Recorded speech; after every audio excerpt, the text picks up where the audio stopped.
Alright, so here today we have an official updated tier list. I wanted to show this to you because this is a site that I know a lot of players are using pretty much. To a degree, the site does have some really solid information, but I do think it misses the mark here and there on some of the characters. I wanted to kind of show it to you and also update the tier list as we go along to it and kind of say, like, hey, these are where I would place it in this site's sort of context. Because again, I do know it's a very popularly visited and shared site across the community. So today, we're going to have some fun with it. Let me know what your thoughts are on this tier list. Do you agree with it? Do you disagree with it? Because again, for the most part, it's generally correct, but it's missing a bit. So today, we'll help improve it, talk about it, and I will also be crafting a tier list soon with my thoughts and everything, specifically to say must have, not have. You'll see that soon. Like and subscribe, it helps out a ton. Here we go. By the way, also, most of you who are watching aren't subscribed yet, so come on, hit that sub button. It helps out a ton, and you get to enjoy Marvel Mystic content as it releases, and, you get to enjoy. So, pretty much, this is MarvelRivals.gg. Pretty much, it's the Mystic Mayhem section of the actual site. They pretty much update this pretty regularly, but, again, I don't know exactly if, their placements are 100% what they're going for, or they haven't really tested the characters, extensive content, like every content, not just singularly content, right? Because again, every character has their own thing, right? Some characters are single target, so they work where? Single target content. Some characters are AoE, they work AoE, so on and so forth. It happens constantly. And that's sort of the kind of thing there, if you catch my drift, yeah? So again, that's where it is. But for again, what we have over here with defenders, they have all the defenders listed up, all the fighters over here listed up, and then over here, all of the strikers listed up. Controllers, they officially did add Invisible Woman, and I will say for the most part, she is one of the best supports in the game. On my main account, I still have yet to pull her. I pulled her on the ult, which is pretty nice, and from whatever testing I've seen and whatever testing I was able to do on a bit of a averagely leveled account, she is a very good character, especially with Johnny, and I'm guessing up and coming with a thing, and Reed. You can really mix match a very solid team there and have an absolute blast clearing and stomping in content. But it seems that a lot of the 3 stars they've released, Iron Man into Cap into Invis, they're releasing busted characters. There's no doubt about that, right? Iron Man is like one of the best DPS in the game, so on and so forth.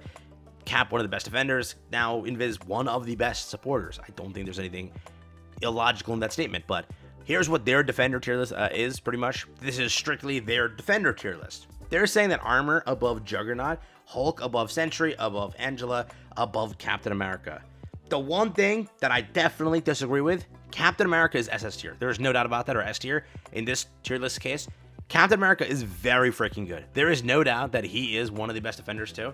He is, I would say, better than Juggernaut just because of the use case and the ability to say, hey, I can rock, let's say, buffs this turn, or I can rock more, more defense buffs this turn, more, attack-based buffs this turn. Because of that sort of stance here and there, in a lot of the associated content, you will genuinely feel the improvements that he provides versus other characters.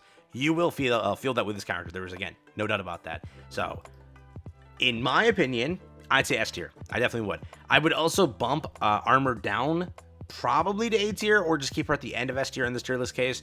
I would say that Juggernaut and Captain America are the best. I think that most of the 3 stars in this game were designed that way to be better than obviously the 2 stars. That's usually a game sense, but in some games like the 2 stars, in this case, other games like SRs, they're the ones that can really do better than the 3 stars. But in this game, I truly think that most of the 3 stars stand on top, and you'll see that in a lot of the rankings. You could see some free-to-play teams rocking them 2 stars, but it's most of the time 3 stars, and they have their own thing to shine. So if I were to say it, I think Cap on top. I would think that Juggernaut would be right after. You could say Armor right after that, but I would say that you could just put her down on pretty much A tier.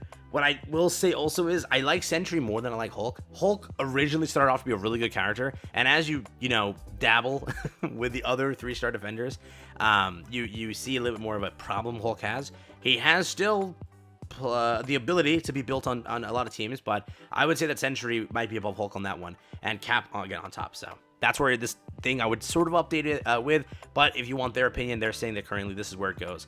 Jug with his taunt, dash, ult. What is it? What else does he have? He has one more thing. Is it?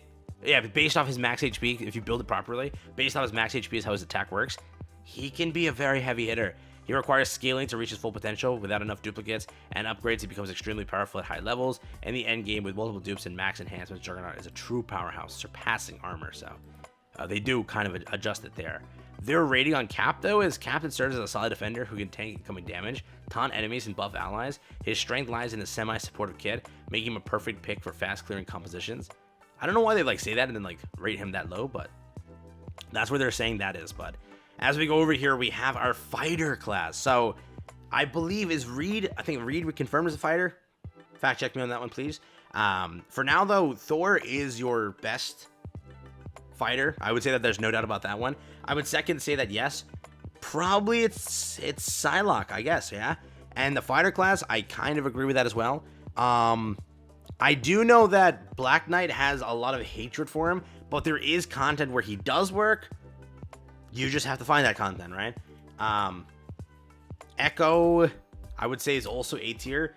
The only character that I can't give my opinion for is Moon Knight still. For some reason, I can't dupe that guy out for the life of me. So I'll see what they say for this one. Mr. Negative, though, he does have a lot of use case, actually, in some content. But what it is Moon Knight's a doppelganger aren't bad picks, but they lack raw damage and heavily depend on duplicates and max upgrades to truly shine. So yeah, that's like exactly where I lack. The duplicates and everything. I am far off on getting them duped or anything associated. So where it stands, that's what we have there.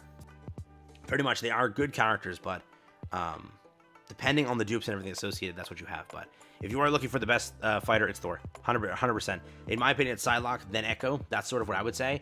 But I wouldn't say that, you have Mr. Negative that low. In some content, Mr. Negative is great. So maybe bump up him to like the top of B tier. And then Moon Knight, I can't say too much on. Maybe I drop Doppelganger, keep Moon Knight at C tier. Maybe that's what I would say. But for the most part, again, I do agree. If you're looking for the best, it's Thor.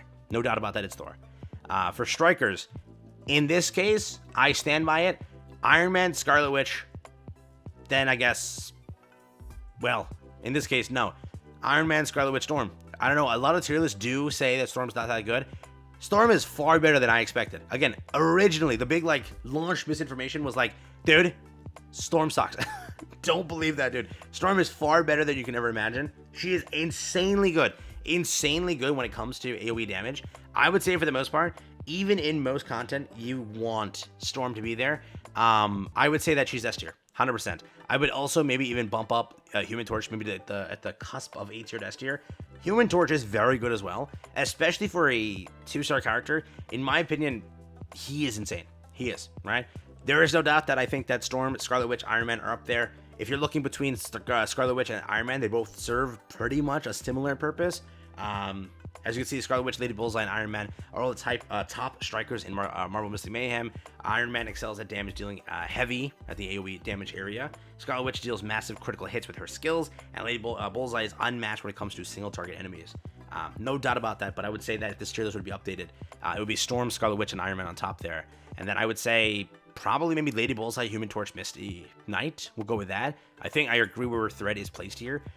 But for what it is, I truly think that Human Torch, if with Sue, right, then it's an insane combo. Because of what she procs for the team, he can hit like a freaking truck when his damage is capped. So for the most part, that's what I would say over here. But between Scarlet Witch and Iron Man, there is talks of who is better. I still think that Iron Man, from what I tested, I do like Iron Man, but Scarlet Witch was much easier to obtain. Most of you ended up getting her because either you purchased her because she was like 15 bucks or 20 bucks or whatever, or you got her from the standard banner just like that, or again, you lost the 50-50 to her. I don't know why, but Scarlet Witch is like the most I've seen on everyone's accounts, and she's still a 10 out of 10 character, especially the striker category, but I would definitely move down Lady Bullseye, but she's still an outstanding character, one of the best. If you were to say one of the best single target damage dealers in the game, and that is probably no doubt to that one, right? Next up over here, we have Controller. So this is the last one, right? Yeah, Controller. Let's go to this one. So, Controller list. I truly think that Invis is a little bit better than Emma. So what Emma provides is special damage, like Nuke is kind of where she goes. Deals special damage over here, applying Confused. Confused is, again, characters will attack their allies. It deals also special damage over here to an enemy and heals the ally with the lowest HP percentage. Deals special damage equal or 2 enemies in the target area and creates a diamond shard in the center. Up to 1 can exist. For 10 seconds, the diamond shard increases the special damage taken by enemies nearby. All allies deal more special damage. But in my opinion, what Invis does and why I think she would maybe take the cake in this case, and from what I've seen also, she teams up very well. The buffs associated also team up very well with the rest of the roster, being the Fantastic Four. She deals special damage to enemies in the target area and applies blinded for 10 seconds. So she allows the enemies to hit each other pretty much. In this case, right, you have basic attacks always miss. In some instances, that is outstanding. In some, maybe not so much. But most of the time, yeah, it's pretty solid. Deals special damage to enemies in the target area and applies invisible aftermath for 10 seconds. And that increases the ultimate move damage taken. Ultimate moves make you to break it in this game. That's how it kind of works, right? And in this case, that is huge. All allies in the target area become invisible for 5 seconds, and their attack increases by increases for 15 seconds. Another very, very solid one. Raw attack increase. We love to see it. And also, you cannot be targeted for that entire duration. A very, very nice one on top of that. And then, at the start of the battle, all allies gain a shield equal to Invisible Woman's 384% attack. That's what we have over there. When she gets her dupes also, she gets things like this over here, which is Human Torch and the Thing, deal 30% more damage to enemies affected by Invisible Aftermath, 30% on Johnny, and especially when Reed comes out, 30% on Reed's ult is insanity to see. Allies gain 30 ultimate energy on defeating an enemy affected by Invisible Aftermath, which is again her ult increase. This over here, right? Pretty solid. That's this one over here. Then if you were to look at it full transparency, it also increases the ultimate move damage of allies in the target area for 40% for 10 seconds. So another ult buff. I truly think that comparatively, you could say like it's a coin flip, right? Depending on the content, depending on the special damage needed and everything, you could say Emma Frost more. But I think that Invis does have a lot to offer, where she could be said to be above that. But I do think that Doctor Strange, Emma, and Invis on this row are 10 out of 10 to see. You would maybe push up Invis and push them ahead of those two and say like, hey, that's what I would rate them. What I will agree with is, sadly, Spider-Man is the only character out of the 3 stars, which I truly hope he gets a buff for. He is the only one that just is okay. He's usable in some content, but to a degree, you won't use him as much as you will use the entire other 3-star roster in the game. He doesn't get that. Sleepwalker, I think, is really good for how this tier list places him. I think that's a really good placement. Moon Girl, there's argument that Dream Queen is better than Moon Girl, but for now, we'll say that this is correct. But I do agree with sort of Falcon and Man-Thing being pushed towards the bottom. I don't agree sort of with them being moved up too much. Invisible Woman's a top tier controller. She excels at crowd control, capable of blinding enemies and applying debuffs that increases the ultimate damage they take. She can render teammates invisible while boosting their attack. While she lacks healing abilities, she's an excellent controller for quickly clearing content at the same level. Over here for Doctor Strange and Emma Frost, they sit at the top of the controller class, offering immense value to almost any team composition. Doctor Strange healing output is unmatched, however, he's best played manually, as Otto often fails to use his kit effectively.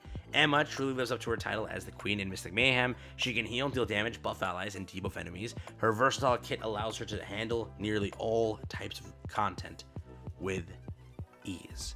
Again, let me know what you think. Do you agree with my rankings? Do you agree with how this site ranked them? For the most part, though, I do think generally most of it is kind of correct. But maybe some nitpicking here and there can make it a little bit better. But where it currently stands is, if you use the site, that's kind of where I say that it is. I do think that so far they have yet to miss releasing a busted 3-star. In the future, just be ready for that. Maybe this game goes down that route of just having consistent busted 3 stars. Right now, they haven't really changed that. They really haven't.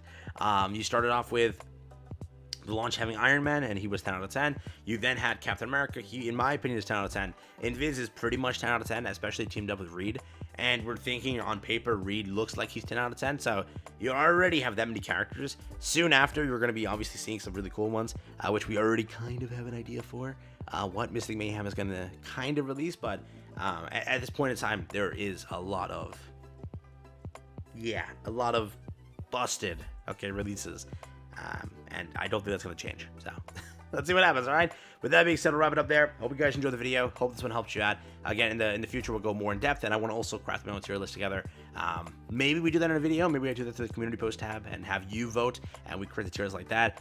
Or maybe I go live and we do it on the channel at one time. Who knows? We'll see how we do it. But for now, take care, have fun. Hope you guys enjoyed the video. Let me know if you disagree or agree with anything I said here today.